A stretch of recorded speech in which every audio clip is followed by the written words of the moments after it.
would you define folk horror, urban legends, and dark fairy tales? And what are the common threads between these different things, and what are the significant differences? Folk horror seems like it's a pretty broad category. There's like stuff like The Wicker Man, which is absolutely tapping into folk tales and paganism and all that kind of stuff. It's about as folky as you get. A lot of people consider Blair Witch folk horror. So you would think, since I helped make Blair Witch, that I would know what folk horror is. British folk horror is you should have remembered the old ways, and the old ways never really went away, which is Wicker Man. American folk horror is always informed by colonialism and immigration, and the message is always, you settled somewhere you shouldn't have. And that's Blair Witch. I mean, the underlying mythology of Blair Witch is that white people came to the United States and colonized and built a town in this place in Maryland that the Native Americans had stayed away from for centuries. So Whitey comes in and builds a town where you absolutely are not supposed to build a town. So by that definition, Blair Witch is absolutely folk horror. I mean, I think the common thread is that they all are they're all warnings, right? Classic urban legends like alligators in the sewer, right? That's some sort of warning or some sort of way of instilling fear in a common everyday thing. Lots of serial killer things about watch out for people who are going to slice your Achilles tendon at the mall from under a car and pull you into a car. That's an urban legend. Yeah. Did it ever happen? Satanic panic, right? The whole idea of, oh my gosh, every other childcare is really a satanic cult. And, they never found one instance where that actually happened. And yet there were thousands of investigations because that urban legend had so much power. I think the common thread is that these three things have more in common with actual mythology than they do with what we typically think of as folktales and fairy tales. It's about the unknowable. Whereas folktales are more like, the message of Little Red Riding Hood is very, very unambiguous. So folklore often serves as reflections of societal fears and anxieties.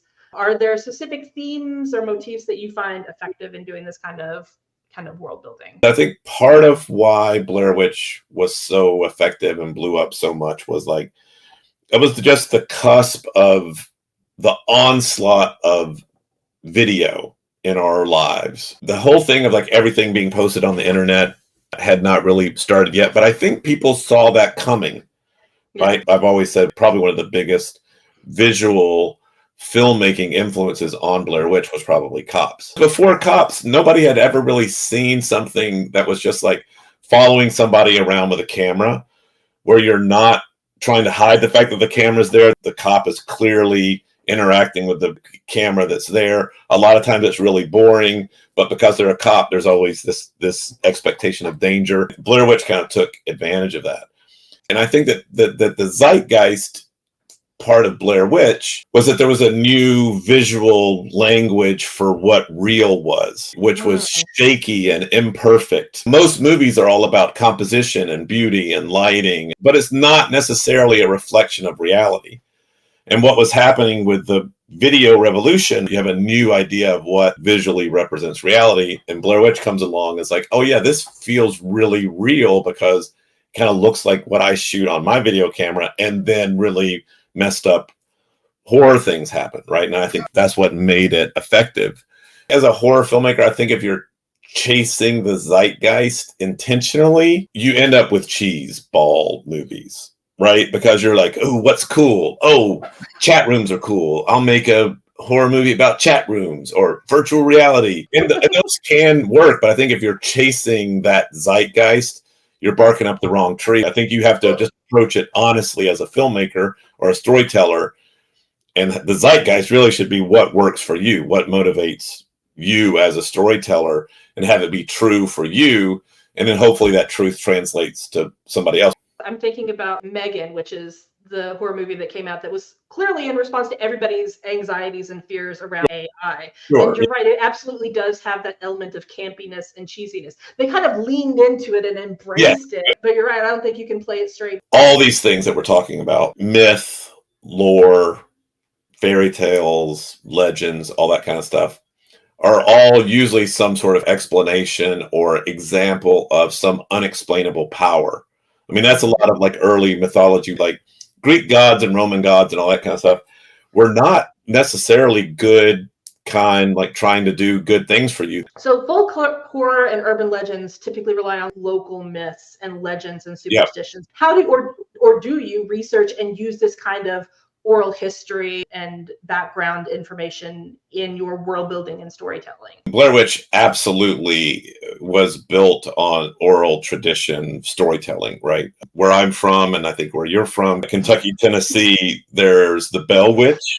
There's different versions of the Bell Witch depending on where you're from. So that I think that's a really old school influence. But one of the big influential movies on Blair Witch was Legend of Boggy Creek, which was a kind of a faux documentary about Bigfoot or a Bigfoot-like creature. And that movie, I saw it when I was a kid. It freaked me out. But a movie like Boggy Creek back then became part of the lore, right? It became an urban legend because it's supporting this idea of Bigfoot, right? In Search Of was another big influence on us. And In Search Of was basically just a TV show that brought different legends and lore and superstitions and myths and stuff to life, right? Through an investigative lens. So all those things were hugely influential on Blair Witch. Was there research involved? At some point, yes, of course. When we're trying to tell the backstory of Ellie Kedward, like the original witch, we researched the old witch trials and how all that kind of stuff worked and tried to make that fit with the real world, right? Blair Witch always had this, is it real approach? And with Emerald Anvil, and especially the podcast, Black Velvet Fairies, there is also, is it real approach. We present it like it's an actual audio diary of this woman who's experiencing supernatural stuff. Her grandmother dies, leaves her these 4 black velvet paintings of fairies. And as she digs into it, she finds out that her family has all these weird, strange, kind of supernatural connections to not only the paintings, but this fairy world that the paintings apparently represent. So there's witchcraft crossover, there's fae lore and legend crossover, there's paranormal crossover. And from a research perspective and an urban legend approach, the way we're handling that in the podcast is just the way a podcast person would do it. Let me find a fairy expert to get on, right? So we have a real fairy expert, John Cruz, who's written like a dozen books about fairies in England. He gets on and he's our expert on fairies. We have, you know, a witchcraft expert come on from Witchcraft in the United States, a podcast where she gets on and talks about real witchcraft related to fae and fae lore. There's some paranormal stuff. Greg Newkirk comes on, who's a huge paranormal investigator. So we're trying to do that thing of connecting our fictional story with the real world in a tangible way. This kind of storytelling often thrives on that sense of ambiguity, like what really happened and what's embellished or imagined.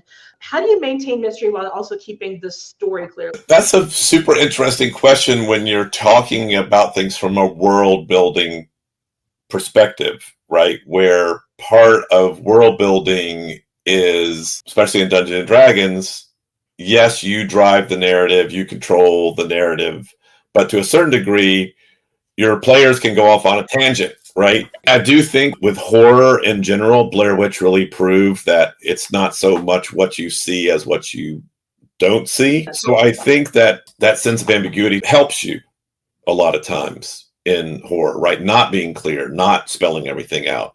That's absolutely a part of Black Velvet Fairies, in that it's mysterious and the characters exploring this mystery. As a storyteller, what we're trying to do is have interesting stuff happen during each episode and driving to some sort of conclusion that works as a cliffhanger, right?